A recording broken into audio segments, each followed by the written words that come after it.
Hi friends, welcome to our channel. இன்றைக்கி நம்ம வீட்டில் ஒரு டின்னர் ரொட்டீன் தான் பார்க்க போகிறோம். அதுவும் இல்லாமல் நம்ம வீட்டுக்கு கெஸ்ட் வரதுனால ஒரு டிஃப்ரெண்ட்டாக பண்ணலாம் அப்படின்னு சொல்லிட்டு நூடுல்ஸ் தான் செய்ய போகிறேன். நூடுல்ஸ் செய்யறதுக்கு நான் எப்போவுமே இந்த நூடுல்ஸ் தான் யூஸ் பண்ணுவேன். நல்லாயிருக்கும். இல்லை சப்போஸ் இதை விட வேறு ஏதாச்சும் நூடுல்ஸ் நல்லாயிருக்கும் அப்படின்னா நீங்கள் எனக்கு அது ப்ரிஃபர் பண்ணுங்கள். கமெண்ட்டில் கண்டிப்பாக அந்த நூடுல்ஸோட நேம் போடுங்க, நான் ட்ரை பண்ணி பார்க்குறேன். ஆனால் நான் எப்போவுமே இதான் வாங்குவேன்.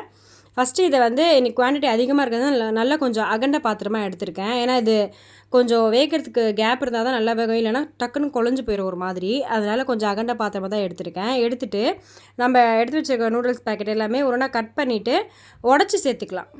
ரொம்பவுமே அப்படியே லென்த்தியாக இருந்துச்சுன்னா நல்லா இருக்காது. பசங்க சாப்பிட்றதுனால நம்ம ஒரு விஷயமே பார்த்து தான் கண்டிப்பாக செய்யணும். நான் எப்போவுமே நூடுல்ஸ் செஞ்சேன்னா இது வந்து ஒரு அந்த நூடுல்ஸை வந்து ரெண்டாக உடச்சி போட்டுருவேன். அப்போ தான் பசங்க சாப்பிடும்போது அவங்க மென்று சாப்பிட்றது கரெக்டாக இருக்கும். ஏன்னா இது டைஜஸ்ட் ஆகவே லேட் ஆகும். நான் அடிக்கடி இதுமாரி வீட்டில் நூடுல்ஸ் செய்வேன்னா கண்டிப்பாக இல்லைங்க. எப்போயாச்சும் ரேர் தான் நான் இது செய்கிறது. கண்டிப்பாக நிறைய பேருக்கு நூடுல்ஸ் செய்கிறது தெரிஞ்சிருக்கும். மேக்ஸிமம் நிறைய பேருக்கு தெரிஞ்சிருக்கும். தெரியாதவங்க இதை பார்த்து கற்றுக்கோங்க. அப்படியும் வந்து ஓஹோன்லாம் நான் சமைக்கிறேன். ஏதோ எனக்கு தெரிஞ்ச மாதிரி நான் இதில் வந்து இந்த வீடியோவில் ஷூட் பண்ணியிருக்கேன். வீடியோ பிடிச்சிருந்தா மறக்காமல் லைக் பண்ணிக்கோங்க. அதுக்கப்புறமா நான் ரொம்ப நாளாகவே இது உங்கள்கிட்ட கேட்கணும் அப்படின்ற யோசிச்சு வச்சுட்டு இருந்தேன். நான் பேசுகிறது உங்களுக்கு புரியுதா, இல்லை ரொம்ப ஸ்பீடாக போகிறேனா அப்படின்றத நீங்கள் வந்து கமெண்ட்டில் என்கிட்ட ஷேர் பண்ணிக்கோங்க. அப்போ தான் எனக்குமே தெரியும். சுத்தமாக எனக்கு ஸ்லோவாக அந்த ஸ்டாப் பண்ணி பேசுகிறதே வராது. அப்படியே படப்படப்படன்னு தான் நான் பேசுவேனே. நான் பேசுகிறது உங்களுக்கு பிடிச்சிருக்கா, இல்லை புரியல, இல்லை இன்னும் கொஞ்சம் ஸ்லோவாக பேசணும், நிறுத்தி நிதானமாக பேசுகிறேன் ஏதாச்சும்னா கண்டிப்பாக கமெண்ட்டில் சொல்லுங்கள், நான் மாற்றிக்கிறேன். அதுக்கப்புறமா நூடுல்ஸ் எல்லாமே பிச்சு இந்த மாதிரி ஒரு அகண்ட பாத்திரத்தில் போட்டுட்டு அது முங்குற அளவுக்கு நம்ம தண்ணி சேர்த்துக்கலாம். ஏன்னா அப்போ தான் அது வேகும்போது அது என்ன சொல்கிறது, ஒன்றோட ஒன்று ஒட்டாமல் கொஞ்சம் நல்லா வேகும்.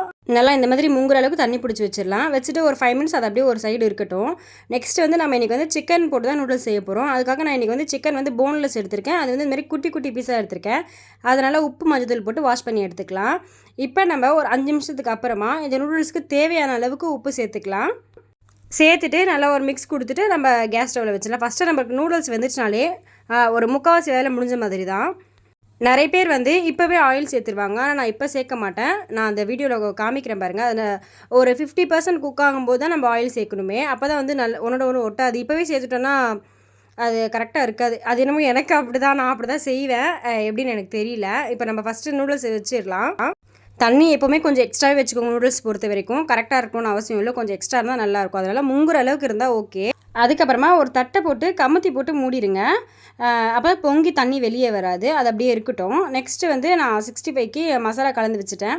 நான் நிறைய வீடியோவில் சொல்லியிருப்பேன் 65 மசாலா ரொம்பவே ஈஸி தான். இஞ்சி பூண்டு பேஸ்ட்டு, காரத்தூள், அதுக்கப்புறம் மஞ்சத்தூள், தேவைப்பட்டால் நீங்கள் கலர் பவுடர் சேர்த்துக்கோங்க. நான் சேர்த்துருக்கேன். நெக்ஸ்ட் வந்து 65 மசாலா, பச்சரிசி மாவு கொஞ்சமாக சேர்த்துக்கோங்க. அப்போ தான் எண்ணெய் இழுக்காது. இதெல்லாம் சேர்த்துட்டு நான் ஒரு ஓரமாக வச்சுட்டேன். எண்ணெயுமே காய வச்சுருக்கேன். நெக்ஸ்ட்டு வந்து நூடுல்ஸ்க்கு காம்பினேஷனாக வந்து இந்த காடை முட்டை தான் செய்ய போகிறேன்.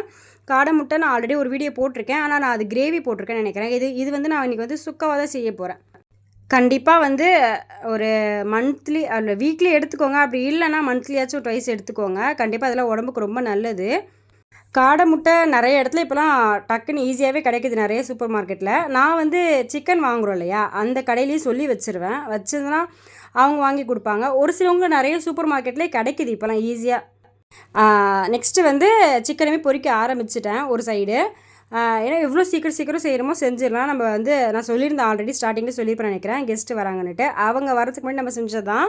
அவங்க வரும்போது நம்ம அவங்க கூட டைம் ஸ்பெண்ட் பண்ணி எதுவும் பேச முடியும். அதனால தான் ரொம்ப எவ்வளோ சீக்கிரமாக செய்ய முடியுமோ அவ்வளோ சீக்கிரமாக செஞ்சிட்ருக்கோம். இப்போ வந்து காடை எல்லாமே வந்து ஒரு பவுலில் போட்டு பாயில் பண்ண வச்சிடலாம். தேவையான அளவு தண்ணி சேர்த்துட்டு அதுக்கப்புறமா கொஞ்சமாக உப்பு சேர்த்துட்டு நம்ம வந்து முட்டை அவிக்க வச்சிடலாம் ஒரு சைடு. இந்த வேலை எல்லாத்தையுமே நான் மட்டும் தான் செஞ்சேன்னா கண்டிப்பாக இல்லை. வீட்டில் எல்லோரும் ஒரு ஹெல்ப் பண்ணுவோம். அது மாதிரி சேர்ந்து செஞ்ச வேலை தான் இது. நெக்ஸ்ட்டு வந்து நம்ம மசாலா போட்டுருந்த சிக்கன் எல்லாமே 1 பை 1 வறுத்து வைக்க ஆரம்பித்தாச்சு. இன்னொன்று வறுத்திங்கன்னா ரொம்ப நம்ம நார்மலாக 65க்கு சாப்பிட்றோம்ல, அந்த அளவுக்கு ஃபுல்லாக பண்ண தேவையில்ல, ஃபுல்லாக வறுக்க தேவையில்ல. ஒரு 90% 90 கூட இல்லை, ஒரு 80% குக் ஆனால் போதும். ரொம்ப குக் ஆகணும். அப்புறம் நம்ம வந்து நூடுல்ஸில் போடும்போது ஒரு மாதிரி கடுமுடுன்னு ஃபீல் ஆகும். அதனால் கொஞ்சம் சாஃப்டாகவே நம்ம வறுத்து எடுத்துக்கலாம். நூடுல்ஸ் பாருங்கள் நல்லா இப்போ தான் கொதிக்க வந்திருக்கு. இருக்கட்டும் ஒரு சைடு அப்படியே. நெக்ஸ்ட்டு வந்து நம்ம நூடுல்ஸ் தாளிப்போம் இல்லையா, அதுக்கு வந்து 2 பெரிய வெங்காயம் இந்த மாதிரி நீல வாக்கில் கட் பண்ணி வச்சுருக்கேன். வீட்டில் வந்து கேரட்டு, பீன்ஸு, அதுக்கப்புறமா வந்து முட்டைக்கோஸ் இருந்துச்சு. இது 3த்தையுமே வந்து நான் குட்டி குட்டி பீஸாக வந்து கட் பண்ணி வச்சுருக்கேன். நம்ம நார்மலாகவே வந்து வெஜிடபிள்ஸ் கொடுத்தா பசங்க சாப்பிட மாட்டாங்க. இந்த மாதிரி நூடுல்ஸு அப்புறம் ரைஸு அந்த மாதிரி செய்யும்போது நிறைய வெஜிடபிள்ஸ் ஆட் பண்ணிக்கோங்க. ஏன்டா அன்றைக்கி குடமிளகாய் இல்லை, அதனால் நான் வந்து சேர்க்கல. சப்போஸ் இருந்துச்சுன்னா நீங்கள் முன்னாடியே பிளான் பண்ணி வச்சுருந்தீங்கன்னா வாங்கிக்கோங்க. இது வந்து அன்பிளானில் தான் நாங்கள் செஞ்சது அன்றைக்கி, அதனால் இருக்கிற வச்சு நான் செஞ்சேன்.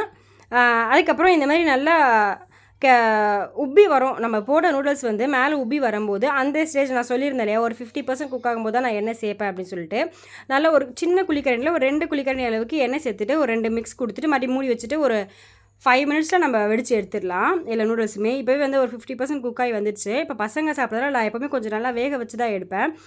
ஹோட்டலில் இருக்க மாதிரிலாம் வந்து இருக்காது. எப்படியோ நான் கொஞ்சம் வேக வச்சு தான் எடுப்பேன். இங்கே பாருங்கள், இந்த மாதிரி கையில் வச்சு ஒரு ப்ரெஸ் பண்ணதுமே மசிஞ்சிடும், அந்தளவுக்கு வேக வச்சு எடுப்பேன். நெக்ஸ்ட்டு வந்து நம்ம காடை முட்டை அவிக்கி வச்சுருந்தோம் இல்லையா, அதுவும் நல்லா வெந்து வந்துச்சு. அதுவுமே ஆஃப் பண்ணி வச்சுட்டேன். இப்போ நான் வெடிச்சிட்டு ஒரு 5 மினிட்ஸ்க்கு அப்புறம் வெடிச்சிட்டேன். இப்போ எப்படி இருக்குது பாருங்கள். இப்போ இந்த டைமில் உங்கள்கிட்ட ஐஸ் வாட்டர் இருந்துச்சுன்னா சேர்த்துக்கோங்க. என்கிட்ட இல்லை, அதனால் நான் வந்து நார்மல் வாட்டரே நல்லா மூங்குற அளவுக்கு மறுபடியும் நான் தண்ணி நார்மல் வாட்டர் பிடிச்சி அதை வடிச்சிட்டு செகண்ட் வாஷில் உங்கள்கிட்ட காமிக்கிறேங்க. இப்போ எவ்வளோ உதிரி உதிரியாக இருக்குது பாருங்கள். இது அப்படியே ஒரு சைடு இருக்கட்டும். இப்போ வந்து காடை முட்டை வந்து உரிச்சு வச்சாச்சு, அது வெந்துருச்சு. உரிச்சிட்டு ஒரு பேனில் தேவையான அளவுக்கு எண்ணெய் ஊற்றிடலாம். அது ஹீட் ஆகிற கேப்பில் ஒரு முட்டையுமே வந்து நம்ம மசாலா போடுறதுனால உள்ளே மசாலா போகாது. அதனால் இந்த மாதிரி ஒரு ஃபோக் ஸ்பூன் வச்சுட்டு எல்லா சைடுமே ஒரு லைட் ப்ரெஸ், ரொம்ப லாங் ப்ரெஸ் கொடுத்திங்கன்னா முட்டை உடஞ்சிடும், சின்ன முட்டை. அதனால் நம்ம லைட்டாக ப்ரெஸ் பண்ணால் போதும். நெக்ஸ்ட்டு வந்து இந்த மசாலாக்கு தேவையானது என்னென்னா மஞ்சத்தூள், தனி மிளகாய் நான் இன்றைக்கி சேர்த்துருக்கேன். அப்படி உங்களுக்கு ரொம்ப காரம் வேணும்னா கலந்த மிளகாய் தூள் சேர்த்துக்கோங்க. தேவையான அளவுக்கு உப்பு நான் ரொம்ப கம்மியாகவே பார்த்து தான் சேர்த்துருக்கேன். ஏன்னா வேறு எதுவும் நம்ம இதில் சேர்க்கல, வெறும் மசாலா மட்டும் தான் இல்லையா, அதனால் உப்பு பார்த்து சேர்த்துக்கோங்க. சேர்த்துட்டு நம்ம எடுத்து வச்சுருக்க முட்டை எல்லாமே போட்டுட்டு ஒரு 2 மினிட்ஸ் அப்படியே நம்ம அந்த எண்ணெயிலேயே ஃப்ரை பண்ணிவிட்டு ஆஃப் பண்ணிடலாம். இது ரொம்பவே ஈஸி மெத்தட் தான், டேஸ்ட்டு சூப்பராக இருக்கும். கண்டிப்பாக ட்ரை பண்ணி பாருங்கள்.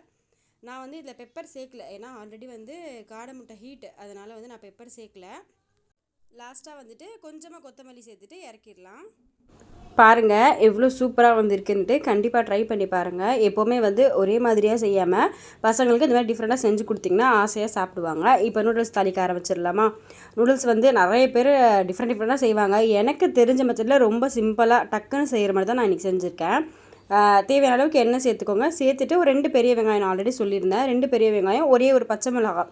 காரம் வந்து நான் ரொம்ப சேர்க்க மாட்டேன், ஆல்ரெடி நிறைய தடவை சொல்லியிருக்கேன். நான் பசங்க சாப்பிட்றதுனால வந்து ஓரளவுக்கு தான் ஸ்பைசஸ் சேர்ப்பேன், ரொம்பலாம் சேர்க்க மாட்டேன். ஏன்னா அவங்க சாப்பிட்றது நம்மளுக்கு முக்கியம் இல்லையா.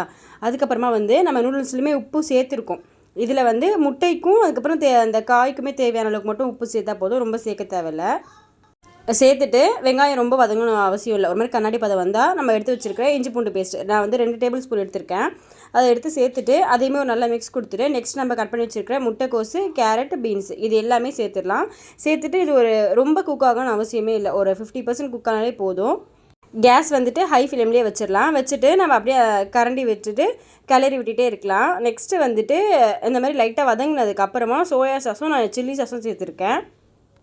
அதை சேர்த்துட்டு நெக்ஸ்ட்டு வந்துட்டு ஒரு சின்ன ஸ்பூனில் வந்து ஒரே ஒரு ஸ்பூன் தான் சேர்த்துருக்கேன். நான் 1லேருந்து 1.5 ஸ்பூன் சேர்த்துருக்கேன் காரத்தூள்.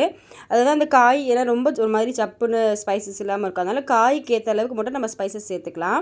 இன்றைக்கி நான் வந்து ஆல்ரெடி ஸ்டார்டிங்லேயே சொல்லியிருக்கேன், கெஸ்ட்டு வர்றதுனால நம்ம அவங்களுக்கு சேர்த்து சமைக்கிறதுனால கொஞ்சம் வந்து டேஸ்ட் இன்னும் கொஞ்சம் என்ஹான்ஸ் பண்ணுறதுக்காக நான் இன்றைக்கி ஃப்ரைட் ரைஸ் மசாலா சேர்த்துருக்கேன். நான் எப்போவுமே சேர்க்க மாட்டேன், ரொம்ப ரேர் தான். இந்த மாதிரி எப்போயாச்சும் யாராவது வராங்கன்னா தான் நான் ஃப்ரைட் ரைஸ் மசாலா சேர்ப்பேன். அப்படி இல்லைனா வெறும் பெப்பர் மட்டுமே போட்டு இறக்கிடுவேன். இப்போ வந்து இந்த காயெலாம் வதங்கினதும் கொஞ்சம் லைட்டாக நம்ம ஒதுக்கி விட்டுட்டு நடுவில் எண்ணெய் வரும் இல்லையா, அதில் நான் இன்றைக்கி ஒரு 4 முட்டை சேர்த்துருக்கேன். சேர்த்துட்டு அதுலேயே மேலேயும் பெப்பர் போட்டிருக்கேன். போட்டுட்டு அது நல்லா வேகட்டும். அது ரொம்ப ஹை ஃப்ளேமில் இல்லாமல் லோ ஃப்ளேம்லேயே வச்சு விட்டுடலாம். முட்டை நல்லா வெந்து விட்டுட்டேன்னா வந்து ஒரு மாதிரி ஸ்மெல் இருக்கும். நெக்ஸ்ட் வந்து இன்றைக்கி நான் சொன்னேன் இல்லையா, அந்த ஃப்ரைட் ரைஸ் மசாலா ஹாப்பிமா பிராண்ட் தான் எடுத்திருக்கேன். அது ஒரு பேக்கெட் அப்படியே போட்டுட்டு அந்த முட்டையுமே உடச்சி விட்டு அதுக்கப்புறமா நம்ம எடுத்து வைக்கிற சிக்கன் பீஸ் எல்லாம் வறுத்து வச்சுருந்தோம் இல்லையா 65, அது எல்லாமே கொஞ்சம் கொஞ்சமாக சேர்த்துடலாம். சேர்த்துட்டு இன்றைக்கி நிறைய குவான்டிட்டின்றதுனால நான் அந்த மசாலாவை அப்படியே வந்து இந்த நூடுல்ஸ்லேயே சேர்த்து விட்டுட்டு நல்லா மிக்ஸ் கொடுத்துக்கலாம். இதுக்கப்புறம் உங்களுக்கு ஏதாச்சும் தேவைன்னா நீங்கள் சேர்த்துக்கலாம். நான் இன்றைக்கி வந்து டொமேட்டோ சாஸ் லாஸ்ட்டாக சேர்த்தேன், அந்த கிளிப்பு மிஸ் ஆயிடுச்சு. அவ்வளோதான் ஃப்ரெண்ட்ஸ். இதுக்கப்புறமா வந்து ரொம்ப பிஸியாக போயிடுச்சு, என்னால் நிறைய வீடியோஸ்லாம் ஷூட் பண்ண முடியல. வீடியோ பிடிச்சிருந்தா மறக்காமல் லைக் பண்ணிக்கோங்க. தேங்க்யூ. நெக்ஸ்ட் வீடியோ மீட் பண்ணலாம். பாய்.